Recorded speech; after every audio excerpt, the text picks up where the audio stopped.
Hi, everyone. I'm Elaine Brewster. Welcome to Aspects of Energy, a place where we talk about raising your energy and great ways to do it. And today we have special guest Vance Rogers, who is working today dancing on a winery roof and next to 28, I guess, acres of beautiful area. So he's in the trees, hopefully taking a lunch break. If you eat a little bit while we're going along, that's just fine. One of the things that I am told that Vance does is he has sort of a special prayer or a chant or a thought that he thinks about God every morning, and he says it every morning. And I know that, sorry, here I go. The God is just really special in Vance's life, as is his family. And so he is a dancer of roofs, and he's a dancer of energy products, and he's a dancer of his family. And part of what he has been learning for the last 28 years is a concept called the 5 pillars of wellness.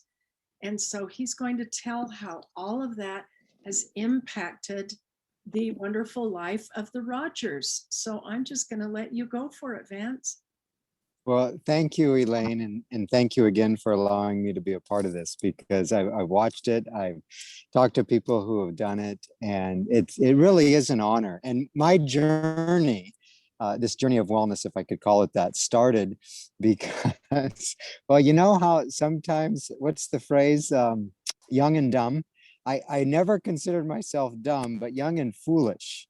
And I just spent 2 months overseas leading a team of 40 some teenagers to Venezuela for 2 months.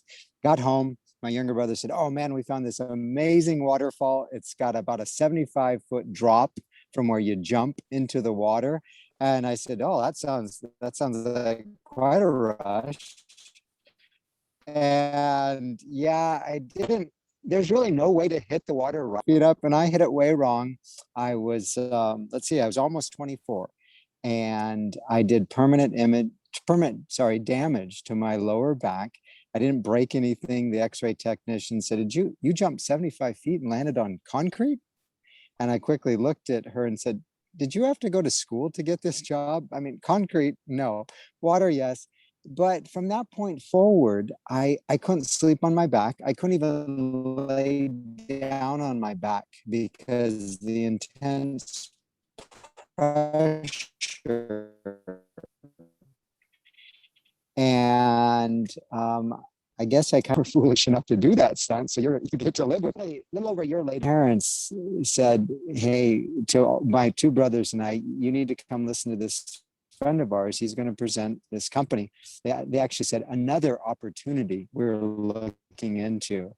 And another means that they're prior. And I'm just like, oh, really? Again? And all I remember hearing was all these really unique, let's call them unique, philosophies, concepts from Japan, where the company was started in 1975. And I'd never really given it much thought. I just figured, like everybody else, you go through life, you try to take care of your body, but if you're not wise, like I was not wise, then you just do foolish things and you learn to live with it. And the same thing with all the other concepts of life, your mind, your family, and finances, society. You kind of do the best you can and hope for the best. But this was a different angle on it altogether. The products got my attention really quick. Both my parents, my grandmother, phenomenal results. But it was a couple months later when I finally decided, maybe I should ante up and do something about my condition.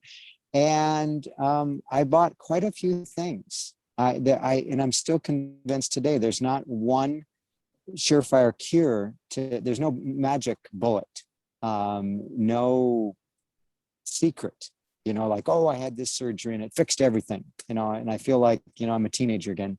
No, I think wellness begins with a lot of things. And but for me, it was 3 weeks later, and I remember rolling over in bed one night and I thought, I'm sleeping on my back. I'm laying on my back and I can still breathe. And there's not this tightness. And And, Elaine, as you said, when people ask me what I do for an occupation, I said, I get the privilege of playing in two different worlds. One is a third generation family business that our grandfather started, Columbia Sheet Metal, back in the late 50s. Maybe it was 1960. I really honestly don't know. And, but what allows me to do that, because physically at 52, I'm doing things that I couldn't do at 24. And that to me is a testament to not just a product or products, but the whole philosophy. And I actually looked it up this morning because it's been something the last several years that if you want to, or let me back it up a little bit, Alvin Toffler said it best that the illiterate of the 21st century is not the person who's unable to read or write. It's the person who's unwilling to learn, unlearn, and then learn again. And so I even looked up this morning, where did the golden rule come from? And there's no real concrete evidence of where it started. And Confucius said it this way, Jesus said it this way, but ultimately, I think it boils down to, just like Shakespeare said, to thine own self. If we're willing, as Jesus said, the second greatest commandment, the first one was to love God first, but the second one was to love your neighbor as yourself. But if we don't love ourselves enough, and it doesn't take long, if you go out in public, there's a whole lot of people that I would say they don't love themselves. They don't respect their own physical body. And I'm not just going to pick on one topic, but for me, several years ago, I was nearly 50 pounds overweight. And it hit me one day that, wait a second, if I want to help others, I need to first help myself. As a volunteer firefighter, I really enjoy doing that. But people think in movies and in television that firefighters will, be the hero and they'll just dash into a burning building. That's called narcissism. And all the firefighters that I get to serve with, they won't do that. Risk a little, save a little. Risk a lot to save a lot. But in just like on an airplane, if you, I just got the privilege of flying a few days ago, and they tell you put your mask on first, and then help others. Care yourself. And I know that the world doesn't revolve around flight safety on an airplane, but what a great concept. First, take care of yourself. And that's what Nikken exposed me to, chant or this mantra. It was because I went through a course.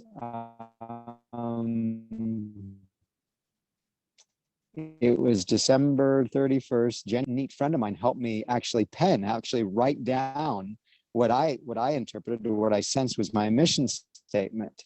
And the purpose of my life is to glorify God and worship Him every day. And my purpose to accomplish that is to live this day, today, to its fullest potential, knowing that I will leave a living legacy for future generations. And my feet don't hit the floor in the morning before that comes across my lips. I don't scream it out loud to wake up my wife. That would be rather rude.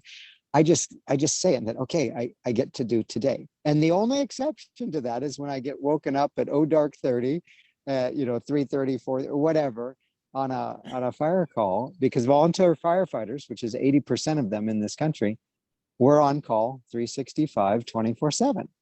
And it's just the way it is. There's no shifts. You sign up to be a volunteer firefighter and you is. And that's the only time that I don't remember starting my day, because I'm more focused on looking at my phone, reading what the pager says. Okay, what do I need to be wearing? How much time do I need to go a little faster to get, that kind of thing. But how many of us as human beings maybe take that philosophy every day and we realize, wait a sec, today is a gift. And if we'll treat it and respect ourselves, learn how to take care of ourselves first, then we can be a better contribution to those around us. And that's I think that's what it really boils down to. And when it comes to wellness, it's not just physical. We had the opportunity, and I won't go into all the details, but on this family trip that we took to the Dakotas, Wyoming, and Montana just last weekend, how do I even describe this? My wife was adopted. Our middle daughter and our youngest daughter are also adopted. And almost 2 years ago, through social media, through Ancestry, my wife got connected to her biological mom and her family. And so it took a lot of planning. And even my wife took it a step further. And for about last 3 months, decided I don't know what to expect.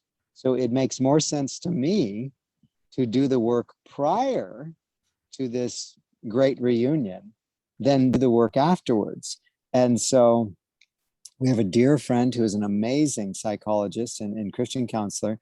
And so she led Stacy through this process. And it wasn't just her going to counseling or therapy, it was the whole family. We got to grow as a family. And it was unbelievable because there was homework that we had to do and answer questions. How do you go into a meeting of somebody you don't know with an open mind and preconceived ideas? What if they, do this or they don't do this or whatever? And it was absolutely beautiful.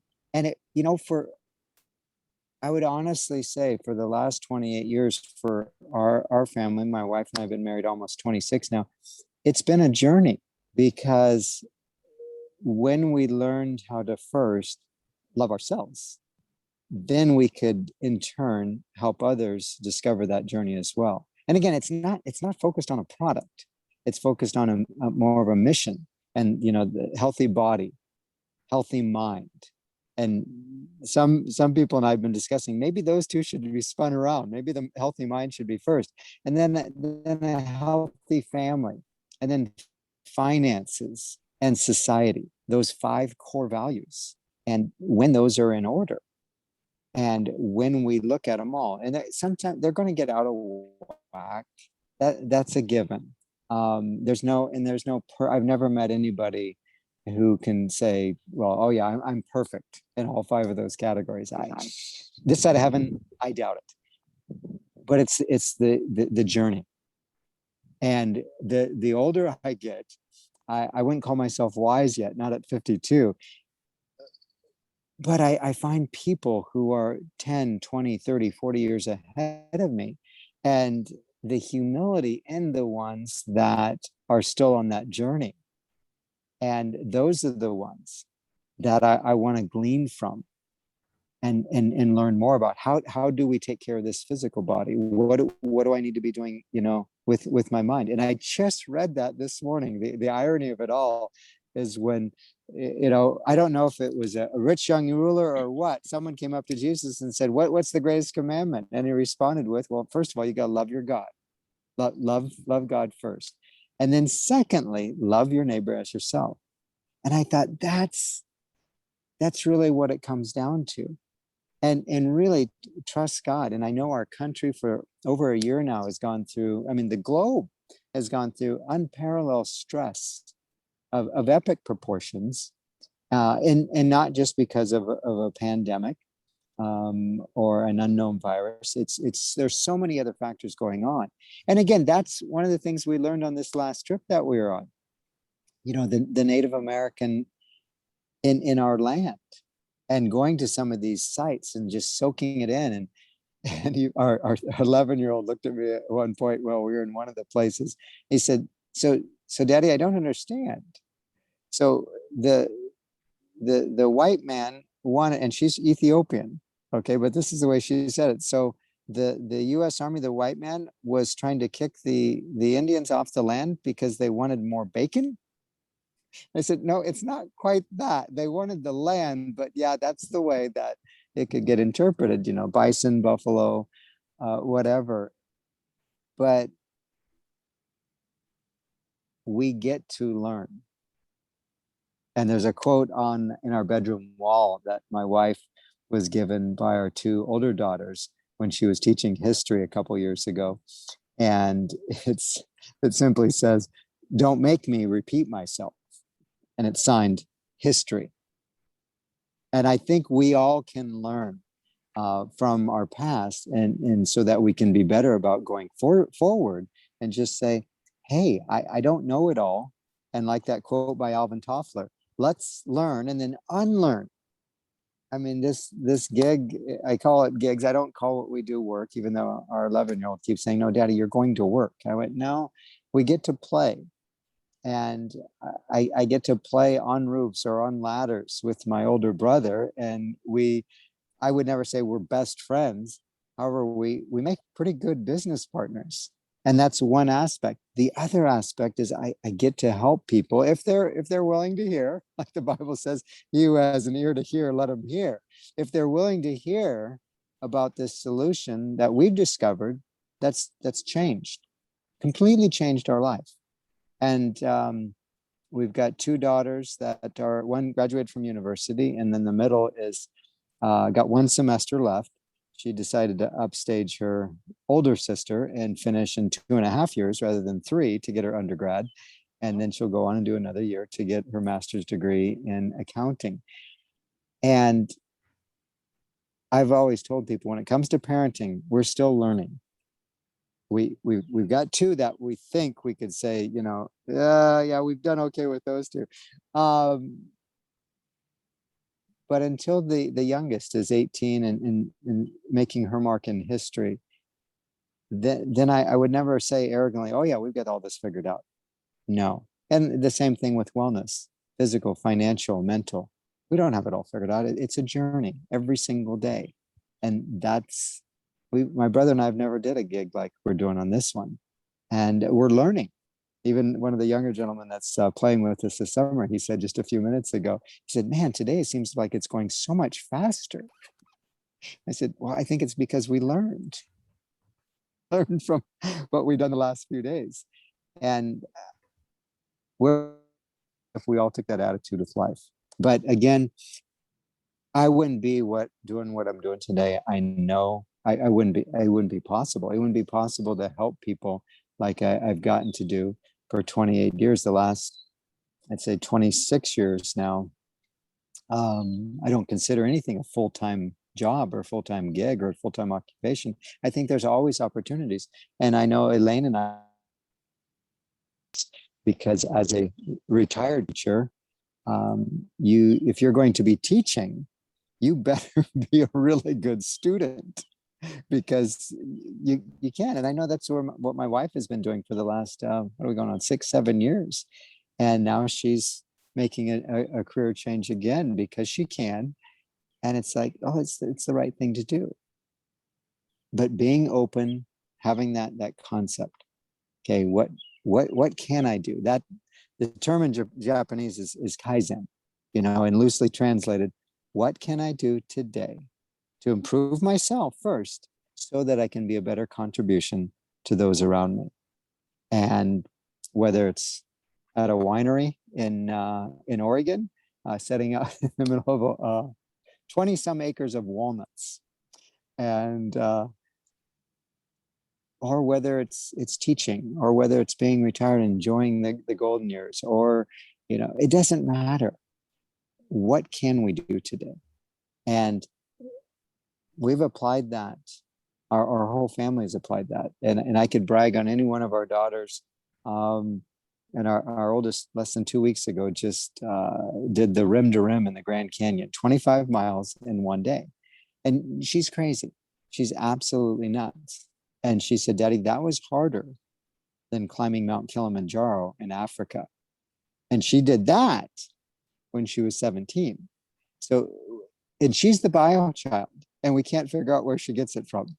But maybe, just maybe, the philosophies that we've learned through Nikken, the whole 5 pillars of health, 5 pillars of wellness, maybe that's permeated into her, because we've drug her all over the globe to events, to people's homes, and she's gotten to meet some of the most. We would consider that have spurred us on, because they were a few years ahead of us, and we learned from their successes and sometimes maybe their failures. But the key is keep going forward. So, Elaine, I'm going to volley it right back to you, and I I don't know how you wanted to wrap this up, but or if there's anything else specifically you wanted me to share. Well, I'm just curious a little bit because you mentioned a course that you took, which I'm assuming is a course called Humans Being More. But I'd love you to talk about that a little bit more, and and maybe how the 5 pillars of wellness to be healthy in mind and body and finances and family and society, how they all play into what you learned from that course. Absolutely. Yeah. And it is called Humans Being More. And I have been through it, oh my goodness, I want to say at least 24 times. And every single time, it's like a whole new aha of, wow, how did I miss that before? Same exercise, it's just kind of like Groundhog's Day all over. Like, wait a minute, it's like, this is so different. But it's the philosophy of, you can't be in the state of continual education. I mean, every once in a while, you gotta have to take a breath and breathe. But if we're open to being teachable and saying, I didn't know that. I meet people all the time, and I ask way too many questions of folks, but I want to say my life is richer as a result, because those principles, do unto others as you would have them do unto you. We've all heard the golden rule. I mean, it's there, but though it's taking the Humans Being More course, taking time out of one's schedule, to, as one of our leaders, one of our facilitators said, it's a checkup from the neck up. It's when we decide, okay, I'm going to set aside this time. And I, how many adults, and I think it's more so in the West. I think other cultures, they've got it kind of dialed in, or at least some do, but learning how to take time, at least annually. We we do it every week. We call it attending church, being a part of a fellowship. So we're literally sitting down and saying to somebody in leadership, saying, "Hey, teach me something, groom me," and that's what it's all about. And for the last last year and a half, my wife and I have attended what we call coffee church. And it's where we go to our favorite little barista, we get coffee, and we sit and watch in the car. We've been doing that literally for a year and a half, because our guidelines in Oregon are a little different, at least the area where we live. But this coming Sunday will be the first. Well, I guess we snuck in once when it opened and then it closed again. And we just made some decisions like, hey, this is working. And the last time we looked at each other and said, how are we going to do this? Because we're so used to bantering back and forth while whoever the guest speaker is teaching. And we're like, oh, that's so good. And we just talk. We're like, we won't be able to do that anymore because that's disrespectful. But again, Elaine, I think that one thing too, and I remember hearing this from a psychologist who spoke at our church a few weeks ago. And, even something as simple as, she said, this morning, what I really wanted for breakfast was sugar, big donut, basically, or something like that, big apple fritter. And she said, but I knew I had to speak to you. And I know that would be disrespectful because my mind would not be working. Yeah. Because it doesn't work. Yeah, it tastes good, but our mind needs protein. And again, if we respect ourselves, and then that wouldn't happen. And it's one thing to visit a place like Las Vegas, Nevada, or Cancun, Mexico, or someplace on a vacation, but keep vacation activities on vacation. And it's been said that, oh yeah, when you get home from vacation, then you're really going to have to rebuild because you ate improperly, and you did this too much, you didn't sleep enough, or whatever. Well, again, it doesn't have to be that way.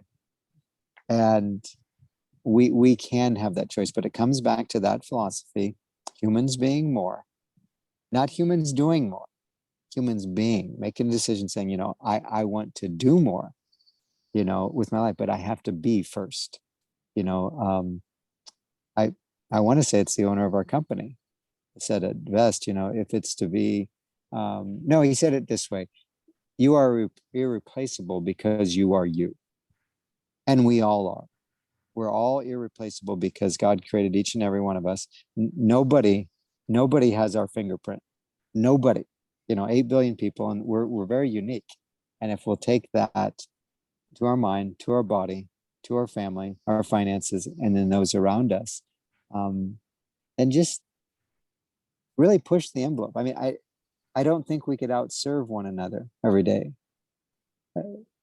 I don't think we could, whatever that may look like. And Elaine, that's one of the many, many things that I've learned even from you, that the camaraderie that we get to share is, well, seek out a few people every day. Who could I bless? Who could I serve? I was on a conference call last night, and it turned into that. It was like, oh yeah, well, this is what I do to help my customers. This is what I've been doing. And I'm going, oh my gosh, this stuff is incredible. Why didn't I do this before? And they're just simple ways people were going, this is what I do. And this is the results I'm getting. And it's not for the results. It's just because it's the right thing to do.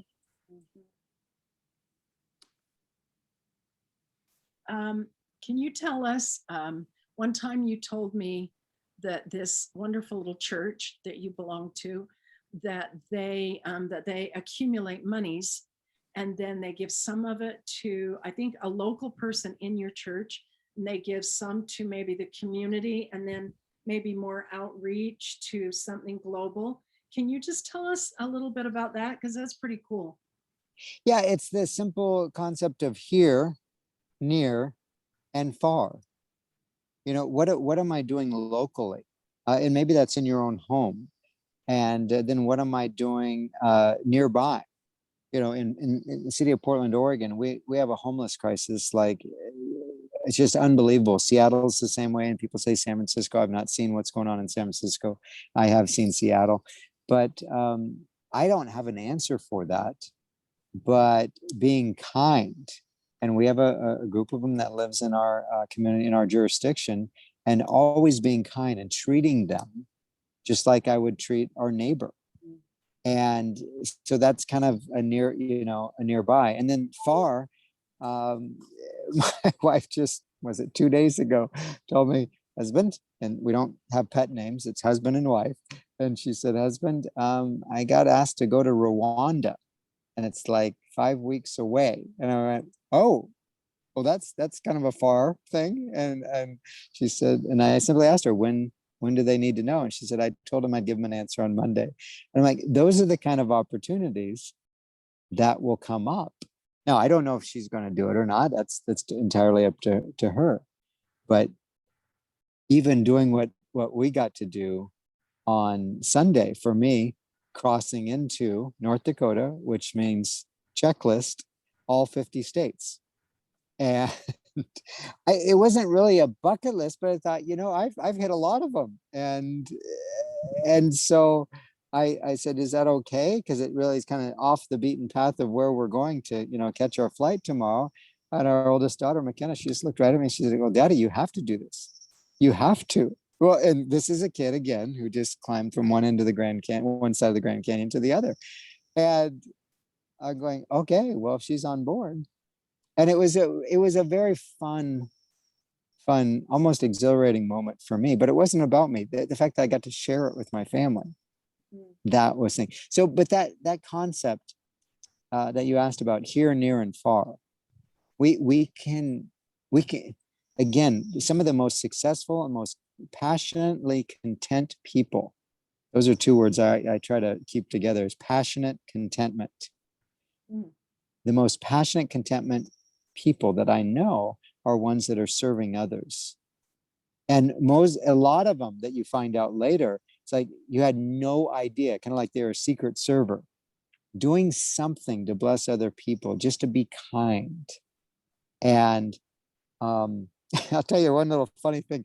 It was just ironic the way it happened, but we ran to Costco when we got to Billings, Montana, just to buy a couple of small things, and of course to get cheap ice cream. And our middle daughter, Emily, went with me. And after we checked out, she said, Daddy, I need to use the restroom before we get the ice cream. And I said, okay. And so I do the self-checkout, and these 3 employees are standing there, and I pause. And they said, oh no, sir, you can keep going. And I said, well, you need to look at my items and check off my receipt. She said, oh no, we do that at the exit door. I said, really? I, I said that the main Costco in Portland, they double check us. They check us after we self-checkout, count our items, and they initial it, and then they do it again. She said, oh, we we don't do that here. And I said, well, interesting. I said, do you guys have other? And so we started contrasting, comparing, things that are different. And it's a Costco store. And all of a sudden, these three ladies are like, well, tell us more. And I'm going, you know, any moment now, my daughter's going to come out of the restroom and she's going to say, Daddy, why are you talking to complete strangers again? Okay, this is not normal. And it's time to get ice cream. So I kind of like in the conversation, I go over to where the cafe is and I'm waiting for her to come out of the restroom. And another employee said, sir, can I help you? I said, no, I'm just waiting for my daughter. And we stand there, we start starting a conversation. And one of those other three, the original three employees, one of those gals comes over and says, you're still here? And I said, oh, I'm sorry, I'm waiting for my daughter to come out of the restroom. And the other gal says, what do you mean he's still here? She said, oh, he was telling us all these things and just had us laughing about all that Costco in Portland. She said, and this was the comment that I'll never forget. She said, we need more customers like him. Oh, And right as she said that, that's when Emmy comes out of the restroom and she just rolls her eyes. I'm like, oh, Daddy, why? You're, why do you always have to talk to everybody? I'm like, because I can. And I enjoy it. I enjoy getting people not really to laugh, but put a smile on their face. Because you just never know. You just never, ever know. And again, that takes us back full circle, Elaine, is that golden rule, Kaizen. What can I do today? First, improve myself. Then in turn, be a better contribution to those around me. you've given us a lot to think about. I would like to listen to this again and think about some of those specific words, Kaizen and golden rule and the airplane and responsibility for myself, see what jumps out at me. One story that I'm thinking of right at this moment is is a man who's kind of a famous speaker around here named Scott Anderson. And he happened to go to the high school I went to. And so he talked about this one girl that was like you talked about. She was extra shiny. She just had this light around her all the time. And he said, and she was not the most beautiful girl in school. So, of course, having gone to the same school, I'm going, wonder who it was. Look through the yearbook. I don't know who it was. But he said she just had this extra light. And finally, he had to go up to her and say, why do you always look like this? And she said, basically, well, I decided that I wasn't like really a beautiful person. So instead of like having that be part of my life, I decided that I would give service to somebody every day. And so every day I find one person there probably in the high school, maybe more than her family, more than neighbors, probably someone there in the high school. And she would find where their locker is and write a special note and slip it, in those little holes in the locker. Or someone else she would make sure she saw and even help carry their books or something, make sure she did something every day. And she was the one that ended up just being glorious, that he would remember that many years later. Yeah. And again, you just, we don't know. And that's, one last story that comes to mind that it would happen about a year ago. And we had I don't call it a protest. I call them rallies to bring people together, to help them understand. Our family has been part of so many different things, so many different causes. But our youngest daughter, again, who's Ethiopian, so her skin is a little darker than Elaine and mine. And she was at one that was in our little small town of Corbett where we live. And somehow or another, somebody told her that, Addie would like you to get up and share. And so Stacy quickly helped her write something down that, and basically to boil the whole thing down, she got up and said, all I would ask is that you'd be kind to those of us who are Black. It's really not that hard, is it? And I've met people in our community who've walked up to me and said, "Oh, you're Vance Rogers? You're Addie's daddy." I said, "Yeah, that's it." Guilty as charged. And one gal said to me, "Your daughter changed my life." Mm. And I went, "Wow, okay." And then another person said, "You do know your daughter has a voice." And I said, "Well, yeah, I get to hear it a lot." But, and we don't, again, we don't know everything about every subject, but if we're willing to learn, wow, being willing to share to other people.